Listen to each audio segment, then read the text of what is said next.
Zé Arigó, oitavo maravilha.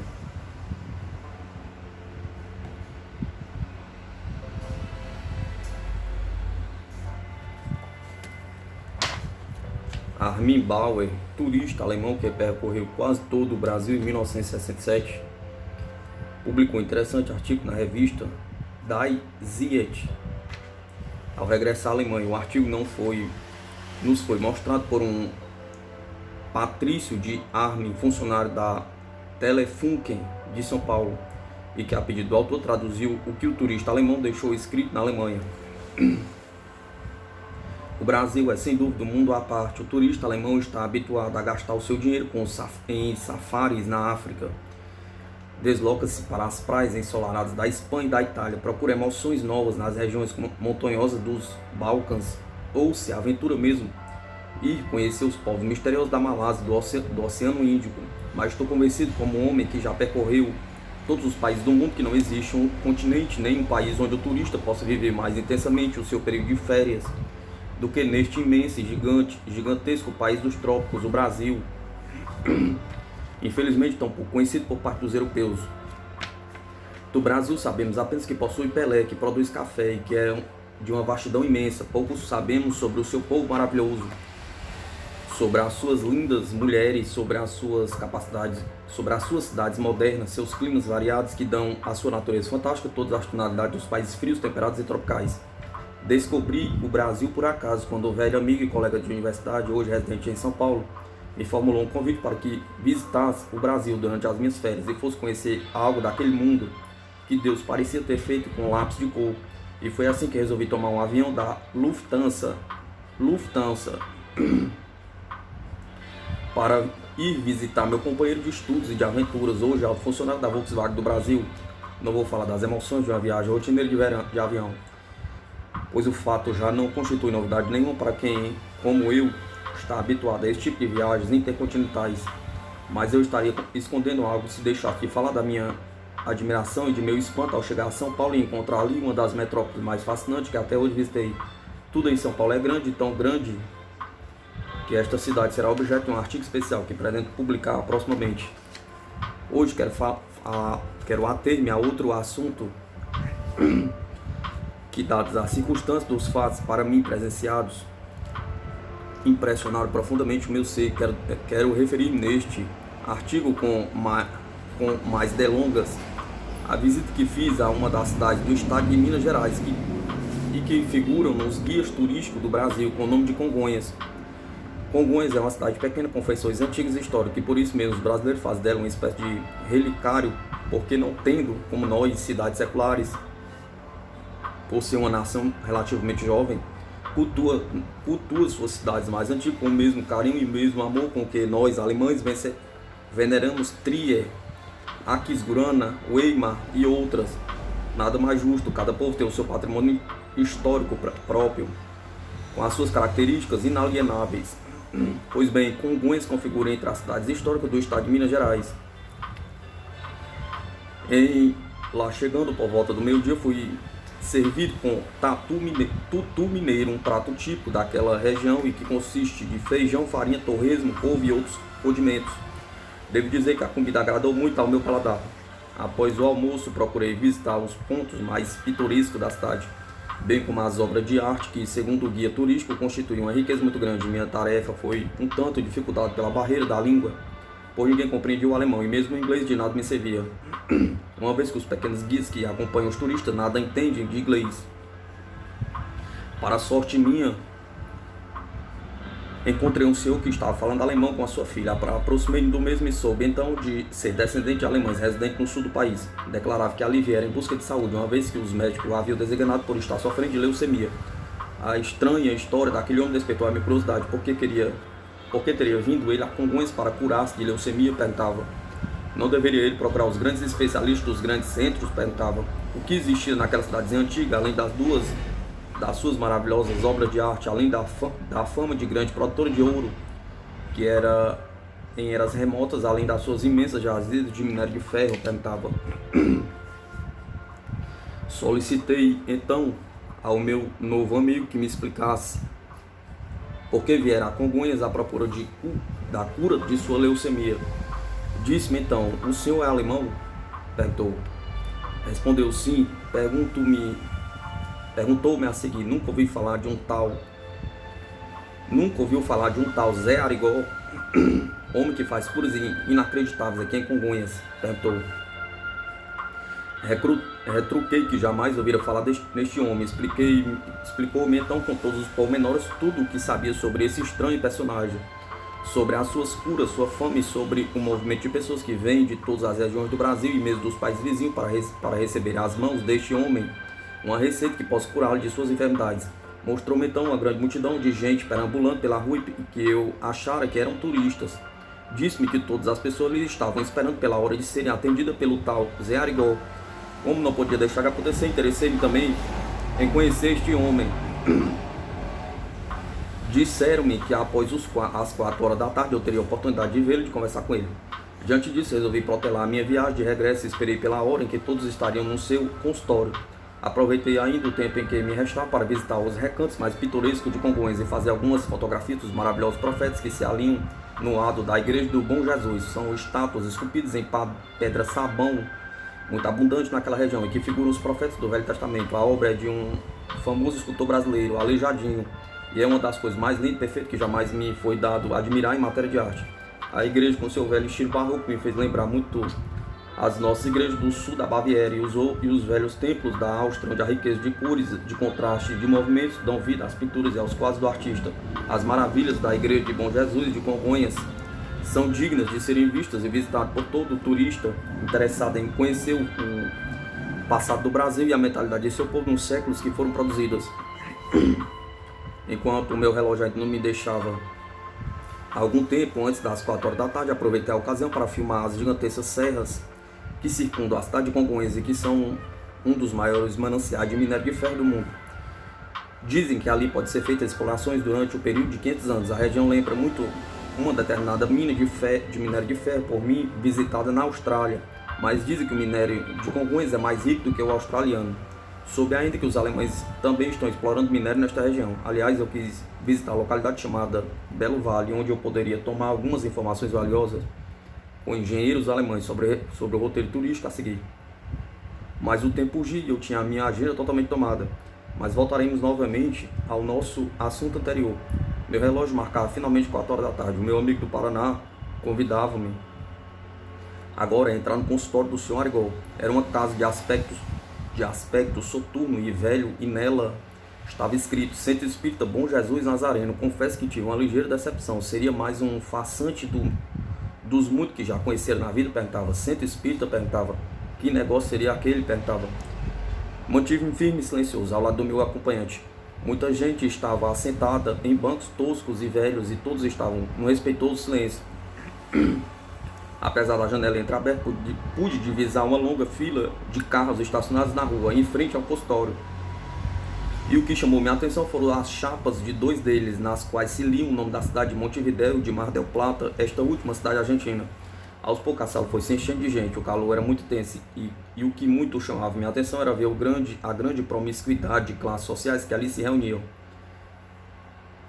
Todos ávidos por receber a cura das mãos daquele homem que muitos consideram milagroso. Ao lado de mulheres descalças, eu vi homens elegantemente trajados, senhoras recobertas de joias, denotando ser da alta sociedade brasileira. Arigó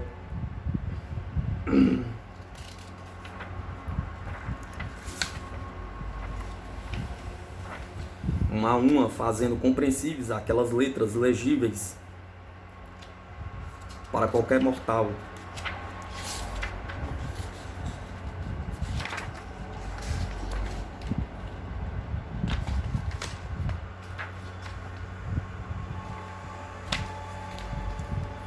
Tive ainda a curiosidade de examinar detalhadamente algumas receitas, a fim de constatar quais as ervas, quais os chás misteriosos, quais as mandingas ou feitiçarias que aquele homem prescrevia para curar doentes e doentes desenganados. E para a admiração minha, pude verificar que ele receitava somente remédios de grande laboratório, como os de Bayer, Buller, para citarmos apenas laboratórios alemães, Roest, e tive então modificado a minha opinião sobre Arigó.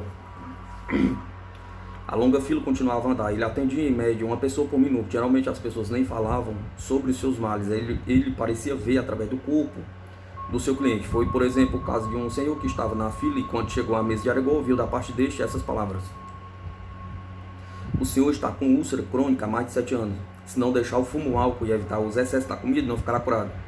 Vou receitar-lhes alguns remédios, o senhor irá tomá-los, depois poderá voltar com Goiás e irá dizer-me se ficou bom ou não. O homem ficou espantado, como Arigó teria adivinhado tanta coisa, e pergunta: jamais falara com ele na vida, jamais o conhecia antes, e agora este homem lhe dizia com os mínimos detalhes o que estava acontecendo com a sua vida. Isso era demais. Realmente o paciente sofria de úlcera há mais de 7 anos, e somente a sua senhora sabia disso, e agora recebia uma revelação daquelas por parte de Arigó. Escusando dizer que o paciente prometeu tomar os remédios, seguir o regime e voltar para agradecer.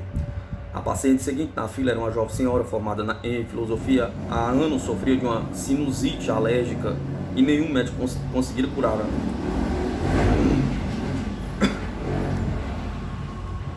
Viera para dizer a Arigó que após haver tomado 6 das 15 injeções que ele lhe receitara, nunca mais viera a sentir nada de sua terrível sinusite.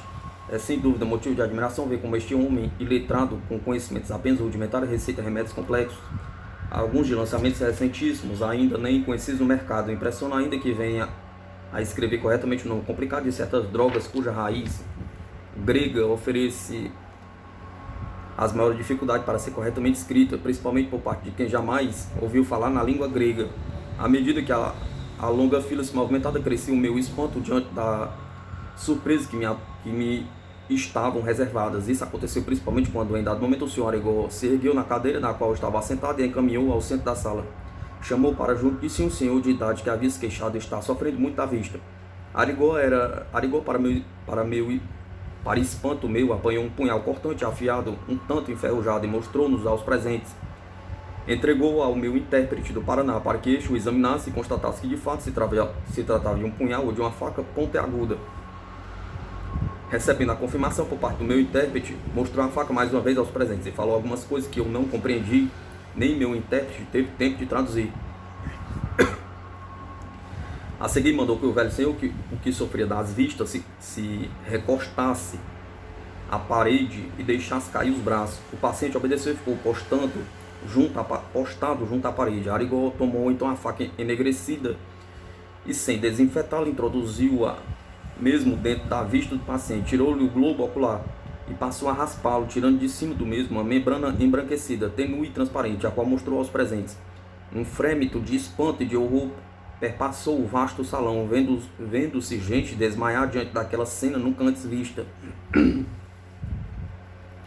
Arigó não se impressionou, mandou que levasse os desmaiados para fora, a fim de tomarem ar fresco, e passou a fazer a mesma operação com a outra vista do paciente. Este permanecia impassível, sem se impressionar. No piscar de olhos, Arigó tirou-lhe uma membrana também, de outra vista, e a seguir mandou que fosse assentar-se. Perguntando se sentiu algo, alegou nada haver sentido, nem tampouco o sangue surgia das vistas do paciente. Sem entrar no amargo da questão e no estudo dos fatos, parece-me, no entanto, que tudo o que ali apresenciei foge completamente ao campo da fenomenologia espírita. O espiritismo requer ambiente propício, adrede, preparado, age em geral nas trevas e diante dos olhos estupefatos de um grupo previamente preparado. Arigó, ao contrário, trabalha à luz do dia, serve-se de meios materiais, os remédios, e parece não mistificar. É verdade que no seu primarismo ele mesmo atribui ao espiritismo aquilo que ele não sabe explicar e que não passa de um processo de radioestesia, em que Arigó aparece como um instrumento de extrema sensibilidade, como jamais apareceu, talvez, outro nos fatos até hoje conhecidos. Sua força é tão extraordinária que ele faz as operações mais dolorosas, mas como aqui citamos há pouco, sem se servir previamente da hipnose para torná-las indolores. Introduz a faca na vista do paciente, ao mesmo tempo graceja com os presentes e produz estado cataléptico nos seus clientes pelo simples fato de falar com eles, de chamá-los para atendê-los. É, portanto, um fenômeno que deveria ser estudado por todos os cientistas que se interessam pelo campo da radioestesia, da parapsicologia e das ciências afins. Recomendo aos alemães que visitarem o Brasil e não deixarem fora do seu roteiro turístico a cidade de Congonhas com seus profetas, suas minas de fé, suas atrações naturais, mas principalmente pela presença ali daquele mago que futuramente poderá ser objeto de muitas controvérsias entre os cientistas. Visitando o Brasil, leitor amigo, visite também Congonhas. Visitando Congonhas, não deixe de ver seu Arigó. Aqui termina um artigo de Almir Bauer. Cremos não haver errado dando publicação neste livro. As palavras de referido turista germânico tão próprias a demonstrar e a reforçar tudo aquilo que aqui vemos focalizado. É a palavra insuspeita de um estrangeiro, é a opinião de um homem que conhece o mundo e os homens. É a verdade registrada por um homem que, como Armie Bauer, procura deixar à posteridade aquilo que somente a poucos mortais é dado ver, a oitava maravilha. Arigó, de tão querido e de tão importante que se fez, graças às suas curas com o Dr. Fritz, foi celebrado em filmes, livros e até em versos. Os versos abaixo são de um poeta cearense de um nome desconhecido, que chegou um dia em Congonhas e curou-se de uma enfermidade. Do verso só se sabe a data em que foi feito. Do escondido lá de um canto do sertão, saiu um menino sem ter céu e sem ter chão, o homem pai, o bom filho e o caro irmão. A sua fé, a esperança e a caridade foram tão grandes que o menino, sem estrada e sem cidade, ganhou de Deus o poder belo da bondade. As suas curas, seus feitos, todos eles sem defeitos, ecoaram pelos salões do mundo. E hoje, na morada da esperança, ele reza a sua prece com amor e confiança, pede o Pai e a paz dos homens, roga a cura dos enfermos, canta amor para a criança. Não é mais um homem só, ele é a maravilha, Arigó. São diversas as pessoas pobres que gritavam, posso assim dizer, em torno de Zé Arigó. Não quero me referir em absoluto às dezenas de pessoas pobres que procuraram diariamente a residência do taumaturgo em busca de um pouco de comida ou de uma roupinha velha, sendo sempre atendido por Dona Arlete ou pelos familiares de Zezé, ajudantes incansados da dura tarefa de receber as visitas ilustres que não faltam para uma visita e um bate-papo, que ocorre quase sempre depois das 9 da noite, quando Arigó chega a casa, e aos sábados e domingos, quando não vai para a fazenda tratar das suas flores que ele tanto aprecia. Uma referência especial merece os meninos que passam os dias, a grande parte das noites frias de Congonhas, esperando o hóspede nas portas dos hotéis para levarem as maletas, ou ficam plantados na entrada da cidade para oferecer os seus préstimos e conduzir os turistas da cidade, mostrando-lhes os hotéis, ensinando onde fica o centro espírita em que Arigó atende, mostrar a residência do médio, etc. Sobra sempre, entretanto, um tempinho para os cicerones mirins levarem os seus protegidos ao bom Jesus de Matozinhos, a sua igreja, mostrando onde estão localizadas as obras do Aleijadinho, Marmote, as imagens esculpidas em pedra sabão e as figuras dos passos, distribuídas tão bem nas capelas, especialmente construídas para abrigá-las. Telegramas, como o que transcreveremos abaixo, são recebidos constantemente por Arigó, demonstrando assim até onde chega o prestígio, a fama deste homem que deixa perplexo a todos que o conhecem. Aqui vai a transcrição do telegrama. Senhor José Arigó, Congonhas, Minas Gerais.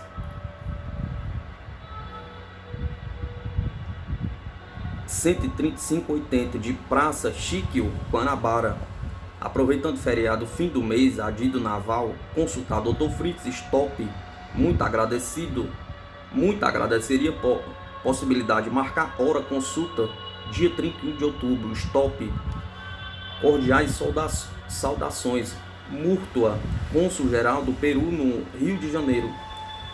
De fato, quando o autor passava seus últimos dias em Congonhas, fazendo os preparativos finais para este despretensioso documentário, 2 automóveis eram vistos chegando àquela cidade. Para ser mais exato, posso adiantar que era um Mustang de cor vermelha com placa C0633 e o outro uma Mercedes placa CD634.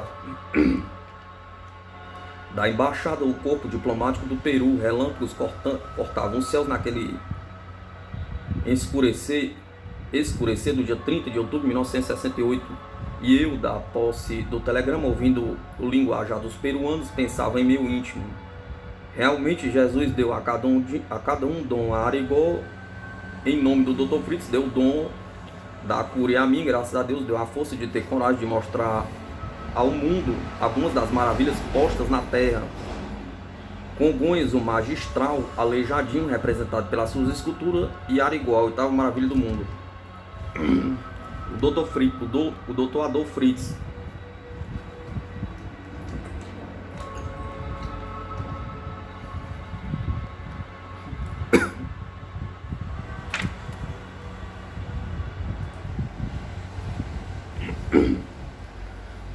caso mais interessante dos meus 5 anos de pesquisa em torno de Aragó, sua mediunidade, o próprio Dr. Fritz deu-se exatamente no dia em que terminava meu prazo de entrega na editora todo o original do meu trabalho.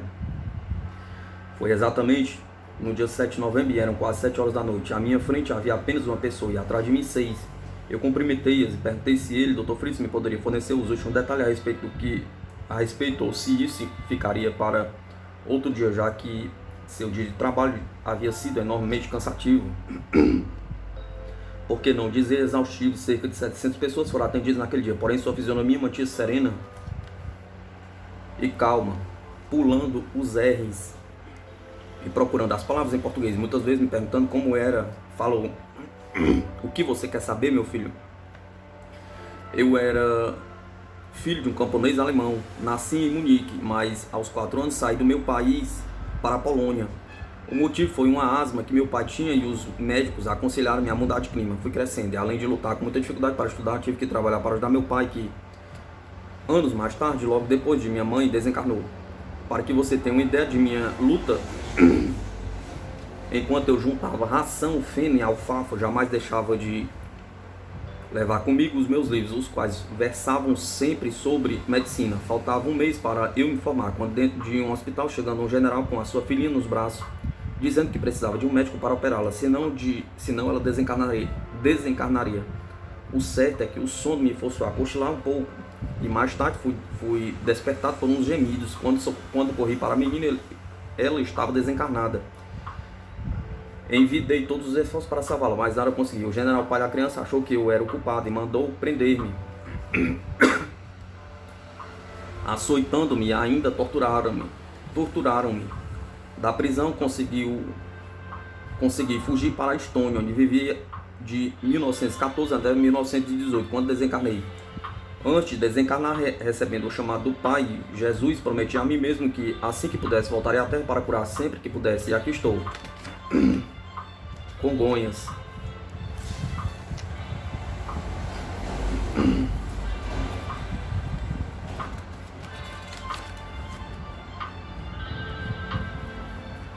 É grande, enorme mesmo, o número de pessoas que se detém indicador em RIST,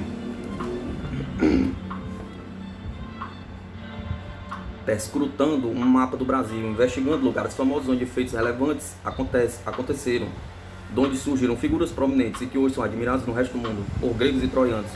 Estes curiosos que assim procedem podem ser reunidos dentro de uma só denominação: turistas.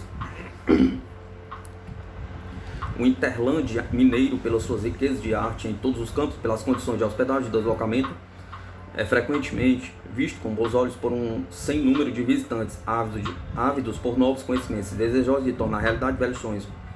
Quem não tem o desejo de conhecer Caxambu, São José del Rei, Ouro Preto, Barbacena? Pergunta. Quem não tem preocupação de um dia poder visitar Congonhas? Pergunta. Congonhas reúne em torno de si, como já falou o cientista italiano Eduardo Basevi, o Velho Testamento, codignamente representado pelas magistrais obras de Antônio Francisco Lisboa, o Aleijadinho. O Novo Testamento tem à frente a fé demonstrada por romeiros num total aproximado de 600 mil por ano, quando das festas em homenagem ao Senhor Bom Jesus, responsável por outros milhares de milhares. E finalmente a marca do espiritualismo com o fenômeno Zergó, considerado o homem maravilha, tendo a bater a sua porta perto de 600 pessoas diariamente, igualmente buscando a saúde com as curas, já dá conhecimento de todos. Hoje Congonhas já não mais é a pequena Congonhas atacada pela febre do ouro, quando garimpeiros e aventureiros para ali se deslocaram, envolvidos pelas notícias que correram o mundo, exaltando as riquezas existentes. Não ficaram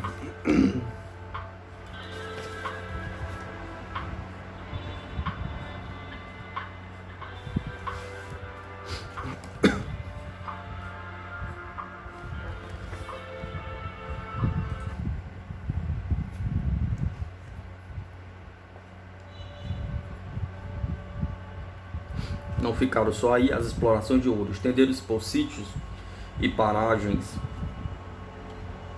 vizinhas, e com isso Congonhas estende seus braços sobre as colinas além do rio, abundante em ouro, e foi tomado foro de cidade, seus solares imponentes, encarapitados dos cumes das construções de pedra, tem dado lugar à moderna residência. Entretanto, referi à estética de uma cidade que prima por demonstrar ao mundo as suas origens e o berço de seus filhos ilustres.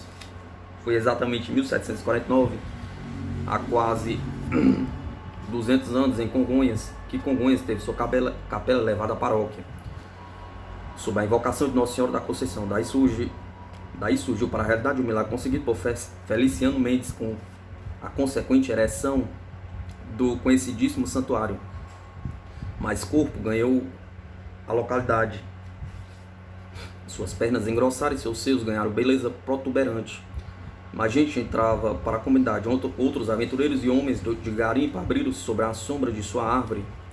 Abriram-se sob a sombra de sua árvore e de seus tetos.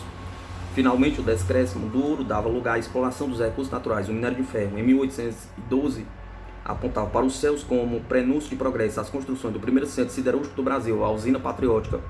Pelos anos adentro, Congonhas tem caminhado em direção ao seu grande destino. Foram muitas as administrações políticas, revezaram-se a cada um fazer alguma coisa que, aos poucos, dando a afeição que ela nos mostra. Graças a eles é que as atrações da cidade não se firmam apenas nas obras do Aleijadinho, nos milagres do Senhor Bom Jesus ou nas curas de Zé Arigó. As indústrias, por exemplo, umas grotescas, outras mais aperfeiçoadas, fazem da pedra sabão uma lembrança viva e inesquecível para o visitante. As cachoeiras de Santo Antônio, um dos pontos altos em matéria de atração, é parte do parque turístico, sem dúvida alguma, digno de ser visitado e conhecido. Por outro lado, as atividades desenvolvidas no ritmo que muitas vezes nos parece música, apesar de efetuado por máquinas, pela indústria de extração de minério, mostra tanto os leigos como os próprios técnicos, também visitantes, o destaque relevante que tem as minas de Itacolomi e Cúminas, a ferro e carvão e a Companhia Siderúrgica Nacional, no calor do progresso dali. Não é raro ver turistas de máquinas fotográficas em punho, registrando, fotografando as técnicas e locais de onde se extraiu da terra o minério de ferro, além do próprio transporte em longos trens e potentes máquinas em direção às grandes usinas siderúrgicas. Formando um conjunto, uma agradável combinação do moderno e barroco, oferece uma visão magnífica às ruínas da fábrica patriótica, marco inicial de uma atividade econômica considerada as primeiras do Brasil. Elas continuam desafiando o passar dos anos e as intempéries,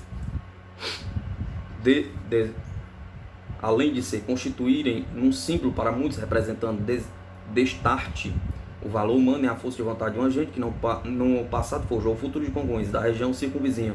O congonhense tem tanto carinho para com sua terra e sua gente que chega a dizer, como caricaturista Moura,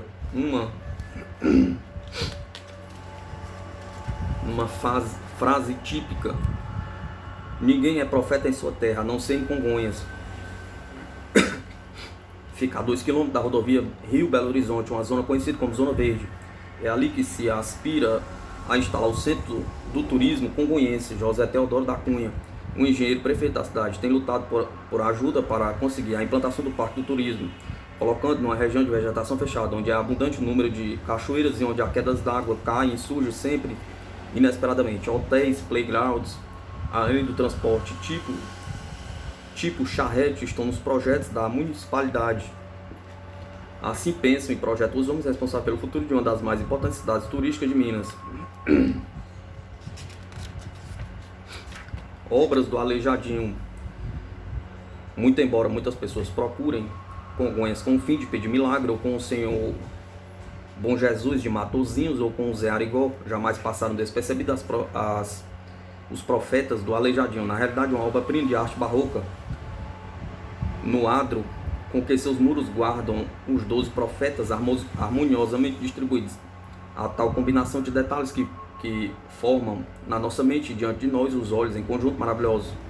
Um conjunto maravilhoso. As expressões visionárias nos olhos orientais das estátuas demonstram a beatitude dos rostos iluminados e puros, falando da magnitude de seu instante bíblico. Daniel tem a seus pés o leão, em sua cartela lê-se em latim: por ordem do rei, encerrado na cova dos leões, são e salvo, escapou pelo auxílio de Deus. Jeremias, com um ar de vencido, suplica o retorno ao Senhor. Isaías, com suas barbas longas, tem mais que qualquer outro a expressão do visionário iluminado. Ezequiel transpira dureza na expressão, como se sentindo a sua profecia. Baruque prediz o fim do mundo e a vinda do Cristo. Seus traços são também duros.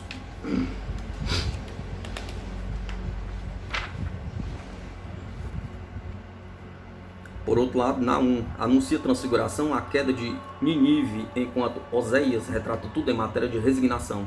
Amós, tranquilo e puro, demonstra os traços do pastor carinhoso e sutil. Aracuque tem braços erguidos aos céus, no sentido de advertência aos povos da Babilônia. Outro braço erguido mostra o céu, é Abdias. Joel é um fervor místico sem parar. Jonas, deslumbrado, agradece por ter saído com vida do ventre da baleia. Em tamanho, os 12 profetas são um pouco maiores que os normal, e contam os historiadores que apenas as gravuras da Bíblia que possuía que foi um dos poucos livros lido por Aleijadinho. Deram-lhe toda a inspiração necessária para fazer de sua obra a imortalidade de seu nome e de sua cidade. De Antônio Francisco Libor não só resta a lembrança do gênio artístico caracterizado pelos profetas. As 66 figuras dos passos localizadas em suas capelas completam o espetáculo afixado nas encostas do acesso ao Morro do Maranhão.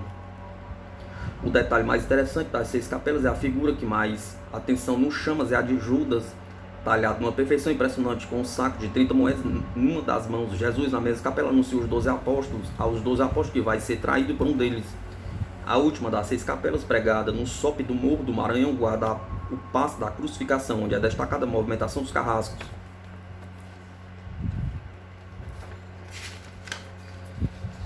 Congonhas é o maior depositário das obras do famoso Aleijadinho. A foto nos mostra um dos passos da Via Sacra.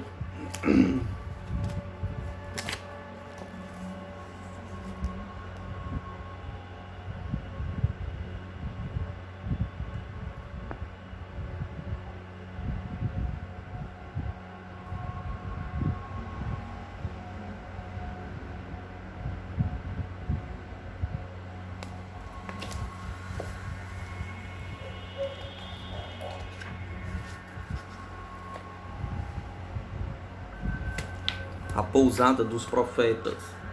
Eduardo Basev, engenheiro químico, industrial e físico nuclear, italiano e residente em Conselheiro Lafayette, estudioso profundo das condições turísticas do interior mineiro, notadamente a zona compreendida entre Ouro Preto, Congonhas e Ouro Branco, idealizou a construção de um hotel dos mais alto gabarito para abrigar em Congonhas aqueles que procuraram igual. Visando, porém, mais diretamente a dar condições de conforto a turistas internacionais. O hotel, que terá o nome de Pousada dos Profetas, condiz com a região onde estão as obras do Aleijadinho e, consequentemente, um dos monumentos da cultura brasileira. Para levar a cabo o seu projeto magnífico, o Dr. Basev encontrou apoio total do seu comendador Hugo Rossi, industrial e um verdadeiro bandeirante no sentido de incentivar o cultivo, as artes e os conhecimentos históricos. Além de receber o Dr. José Teodoro, o total apoio da Prefeitura de Congonhas. A obra é de tal envergadura que o próprio hotel será mais uma das atrações turísticas da região. As plantas e maquetes foram feitas pelos arquitetos Wilson Reis Neto e Orlando Magdalena.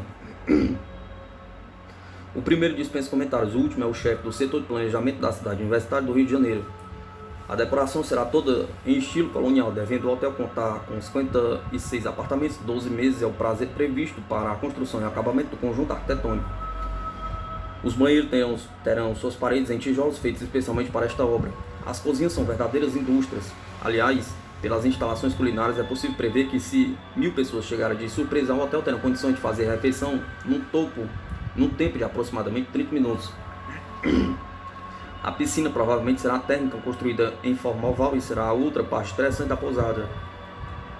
Também as crianças não foram esquecidas. Para elas será construída uma réplica de um trenzinho existente na Disneylândia do famoso Walt Disney. A pousada dos profetas será um marco do turismo na vida congonhense, a Estrada Real.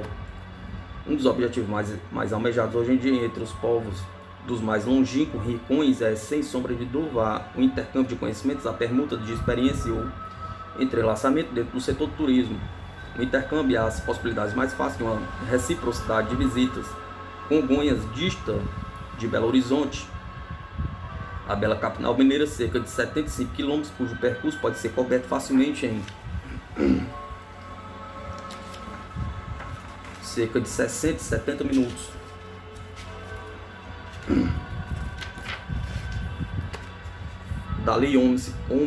Dali bem se poderia ir até a velha Vila Rica, Ouro Preto, caso houvesse uma estrada de fácil acesso. Aliás, essa estrada existe, começa no Rio de Janeiro e se abre em dois braços, que são dois tendões compridos, abraçando uma região não só rica, mas também coberta de pontos turísticos verdadeiramente lindos. Mais tarde ela volta a unir seus braços e corta pedaços do chão que vai desde Congonhas até Ouro Preto. É a estrada real. No passado, imperadores e membros da corte transitavam por ela em suntuosas liteiras conduzidos por animais ou mesmo por escravos. Seu trecho compreende 57 km que no Brasil o Império foram o principal via de acesso entre Ouro Preto e Congonhas do Campo.